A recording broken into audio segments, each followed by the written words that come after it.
Это старый город, район. Здесь получается деревянное зодчество в основном сохранились еще с дореволюционных времен. Ну, они некоторые отреставрированы. Видите, скульптуры ледяные на улице. Такой вот новогодний вайб. Но надо поесть сытно. Ресторан Махтал очень популярен в Якутске. На первом этаже столовая, в принципе, недорогая, а на втором, вот, видите, он тоже деревянный такой, на берегу Лены. Вон там Лена замерзшая. Такой вот ресторанчик. Я не знаю, работает он сейчас или нет, но должен. Ресторан до ночи работает. Смотрю.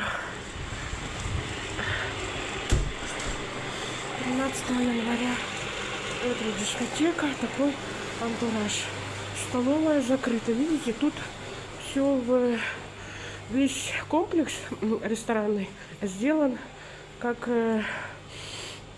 якутская изба древняя, национальная.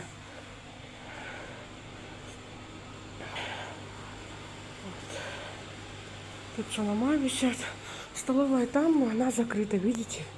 Раньше она до 8 работает. Столовая, камелек здесь в якутском стиле. Все, я поднимусь тогда на второй этаж. Супчик хочу какой-то попробовать, пустят меня или нет. Там у них нет фейс-контроля, потому что я после работы. Не знаю, короче, сейчас